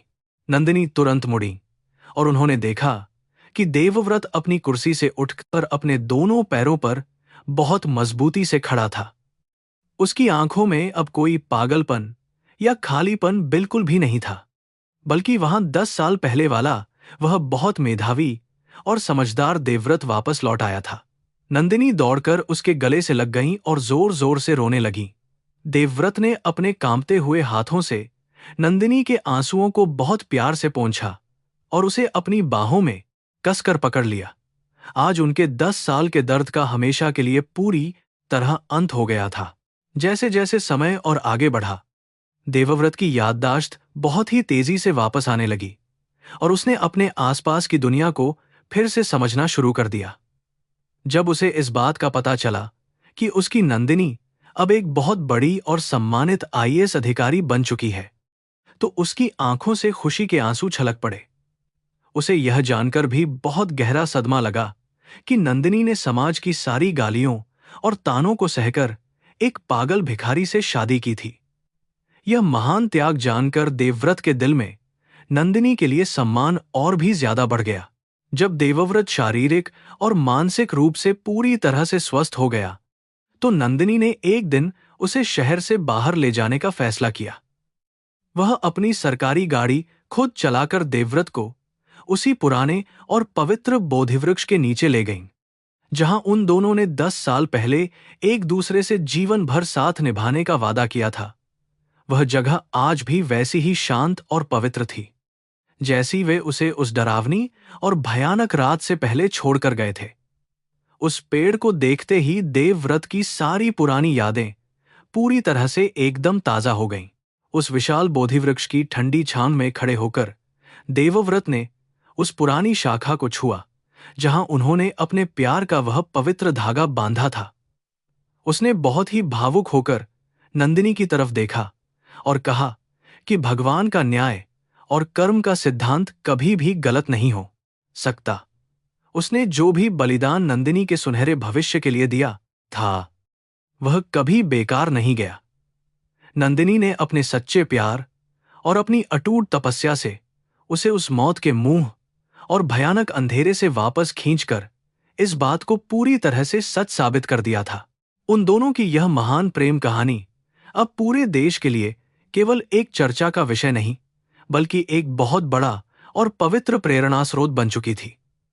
समाज के वे सभी लोग जो कल तक पैसे, जाति और झूठी प्रतिष्ठा के पीछे अंधे होकर भाग रहे थे, उन्हें अब सच्चे प्यार की ताकत का असली मतलब बहुत अच्छी तरह से समझ में आ गया था। स्कूलों और कॉलेजों में बच्चों को यह कहानी पढ़ाई जाने लगी थी, ताकि वे समझ सकें कि त्याग और निस्वार्थ सेवा ही इंसान को इस दुनिया में भगवान के सबसे करीब लेकर जाती है। उन दोनों की यह अनोखी यात्रा यह साबित करती है कि इंसान की असली पहचान उसके बैंक बैलेंस या उसकी सरकारी कुर्सी से कभी नहीं होती, बल्कि उसके निस्वार्थ और महान कर्मों से होती है। जिस समाज ने कभी देवव्रत को एक लावारिस और गंदा पागल भिखारी कहकर उसका बहुत भयंकर अपमान किया था, आज वही समाज उसके ज्ञान और उसकी बुद्धिमानी के सामने बहुत ही आदर के साथ अपना सिर झुकाता था। यह समय का चक्र था जिसने साबित कर दिया कि सच्चाई और अच्छे कर्मों की रोशनी को कोई भी गहरा अंधकार हमेशा के लिए नहीं छुपा सकता। देवव्रत अक्सर नंदिनी से कहता था कि जिंदगी की असली खूबसूरती उस दर्द में छुपी होती है जिसे हम किसी दूसरे इंसान को खुशी देने के लिए अपनी मर्जी से और हंसते हुए चुनते हैं। उसने कभी भी अपने उस महान बलिदान को एक नुकसान की तरह नहीं देखा था, बल्कि वह इसे अपने जीवन की सबसे बड़ी और सार्थक उपलब्धि मानता था। नंदिनी भी उसकी इन बातों को सुनकर हमेशा यही महसूस करती थी कि उसका जीवन एक ऐसे फरिश्ते के साथ जुड़ गया है जिसका दिल इस पूरी दुनिया में सबसे ज्यादा पवित्र, निर्मल और बेहद खूबसूरत है। देवव्रत ने नंदिनी का हाथ थामते हुए बहुत ही गहरी और दार्शनिक बात कही कि इंसान का भाग्य उसके अपने ही निस्वार्थ कर्मों का एक बहुत खूबसूरत और रहस्यमयी आईना होता है। जब कोई व्यक्ति किसी दूसरे इंसान की खुशी के लिए अपना सब कुछ पूरी तरह से न्योछावर कर देता है, तो पूरी कायनात उसके उस महान त्याग का कर्ज चुकाने के लिए एक बहुत बड़ी साजिश रचती है। देवव्रत को आज इस बात का बहुत गहरा एहसास हो रहा था कि उसकी दी हुई वह छोटी सी कुर्बानी आज कितने विशाल और सुंदर रूप में उसके सामने लौटकर आई है। नंदिनी ने देवव्रत की इन खूबसूरत बातों को सुनकर अपने आंसुओं को रोका और बहुत ही गर्व के साथ कहा कि प्यार में कभी भी कोई हिसाब किताब या कर्ज नहीं होता है। उन्होंने बताया कि जब देवव्रत खून से लथपथ होकर सड़क पर गिर पड़ा था, तब से लेकर आज तक उनकी हर सांस केवल उस महान रक्षक के लिए ही चल रही थी। एक जिलाधिकारी के रूप में उन्होंने भले ही पूरे बनारस जिले की बहुत सेवा की थी, लेकिन उनकी आत्मा का सबसे सच्चा और पवित्र कर्तव्य सिर्फ अपने भगवान को उस भयंकर मौत से वापस बचाना था। जब वे दोनों उस पवित्र बोधि वृक्ष के दर्शन करने के बाद अपने सरकारी बंगले में वापस लौटे, तो वहां का माहौल पहले से कहीं ज्यादा खुशनुमा और बहुत शांत हो चुका था। घर के सभी नौकर और सुरक्षाकर्मी, जो कभी देवव्रत को एक गंदा पागल भिखारी समझते थे, आज वे सभी उसके सामने बहुत ही सम्मान से अपना सिर झुकाकर खड़े थे। देवव्रत का वह पुराना शांत, सौम्य और बहुत ही विद्वान व्यक्तित्व अब पूरी तरह से वापस आ चुका था, जिसने उस आलीशान घर के कोने कोने में एक बहुत ही सकारात्मक और आध्यात्मिक ऊर्जा का भारी संचार कर दिया था। देवव्रत ने अपनी याददाश्त और अपना शारीरिक स्वास्थ्य पूरी तरह वापस पाने के बाद खुद को घर की चारदीवारी तक सीमित नहीं रखा, बल्कि उसने एक नई और महान शुरुआत की। उसने बनारस के उन सभी गरीब और बेसहारा बच्चों को मुफ्त में पढ़ाने का बहुत बड़ा जिम्मा उठाया, जो आर्थिक तंगी के कारण बड़े स्कूलों में नहीं जा सकते थे। वह अब रोज सुबह शहर के एक पुराने सरकारी स्कूल में जाता था और वहां के सैकड़ों बच्चों को उसी लगन और जोश के साथ पढ़ाता था, जिस तरह वह कभी विश्वविद्यालय के पुस्तकालय में दिन रात पढ़ाई किया करता था। नंदिनी और देवव्रत की यह अद्भुत जोड़ी अब पूरे बनारस जिले के लिए विकास और निस्वार्थ सेवा का एक बहुत ही शानदार और जीता जागता प्रतीक बन चुकी थी। एक तरफ नंदिनी अपनी प्रशासनिक ताकत का इस्तेमाल करके भ्रष्ट व्यवस्था को पूरी तरह से सुधारने और गरीब लोगों को न्याय दिलाने में दिन रात एक कर रही थी, वहीं दूसरी तरफ देवव्रत अपनी अपार बुद्धि और ज्ञान के माध्यम से उन गरीब बच्चों का सुनहरा भविष्य गढ़ने में लगा हुआ था। वे दोनों मिलकर समाज की उन सभी गहरी खाइयों को भरने का बहुत ही पवित्र और महान काम कर रहे थे। कुछ महीनों बाद उसी मशहूर टीवी पत्रकार राजन ने नंदिनी और देवव्रत का एक बहुत ही बड़ा और विशेष साक्षात्कार राष्ट्रीय समाचार चैनल पर प्रसारित करने का फैसला किया। इस बार का यह साक्षात्कार किसी विवाद या हंगामे के बारे में नहीं था, बल्कि यह आशा, दृढ़ विश्वास और सच्चे प्रेम की एक बहुत ही चमत्कारी जीत के जश्न के बारे में था। कैमरे के सामने बैठे हुए देवव्रत के चेहरे पर अब एक बहुत ही गजब का तेज और शांति थी। उसने पूरे देश को बताया कि कैसे नंदिनी के अटूट प्यार ने उसे उस भयानक नरक से निकाला। इस बेहद भावुक और प्रेरणादायक साक्षात्कार ने पूरे देश की सरकार और आम जनता की सोच में एक बहुत ही बड़ा और ऐतिहासिक बदलाव ला दिया था। देश के मुख्यमंत्री ने तुरंत एक नया कानून पारित किया, जिसके तहत सड़कों पर लावारिस और मानसिक रूप से बीमार घूमने वाले सभी लोगों के मुफ्त इलाज की विशेष सरकारी व्यवस्था की गई। नंदिनी और देवव्रत की उस महान प्रेम कहानी ने देश के उन लाखों बेसहारा लोगों के जीवन में एक बहुत बड़ी उम्मीद की किरण जगा दी थी, जिन्हें यह जालिम समाज पूरी तरह से अछूत और पागल समझकर हमेशा ठुकरा देता था। रात के समय जब नंदिनी अपने कमरे की खिड़की से बनारस शहर की टिमटिमाती हुई खूबसूरत रोशनी को देखती थीं, तो उनका मन बहुत ज्यादा शांत और कृतज्ञता से भर जाता था। उन्होंने अपनी जिंदगी के सबसे कठिन और भयानक दौर का बहुत ही बहादुरी से सामना किया था और अंत में अपने सच्चे भगवान को वापस पा लिया था। उन्हें अब इस बात का पूरा यकीन हो चुका था कि अगर इंसान के मन में सच्चा प्यार और निस्वार्थ त्याग की भावना हो, तो वह ईश्वर के लिखे हुए सबसे कठोर और क्रूर भाग्य को भी बहुत आसानी से बदल सकता है। दुनिया का कोई भी पद, कोई भी पैसा और कोई भी ताकत उस निस्वार्थ प्रेम की बराबरी कभी नहीं कर सकती, जो एक इंसान दूसरे इंसान के लिए बिना किसी स्वार्थ के करता है।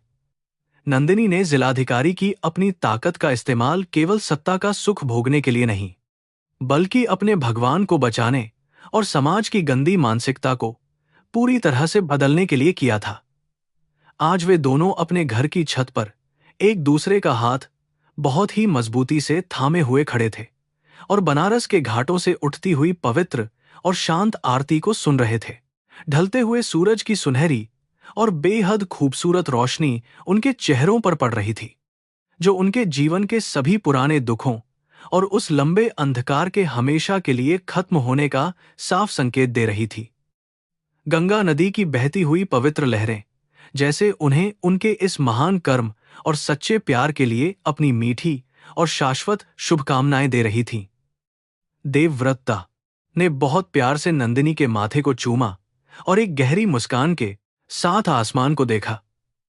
यह कहानी इंसानियत, कर्म और सच्चे प्यार की एक ऐसी अमर शुरुआत थी जिसे कोई मिटा नहीं सकेगा।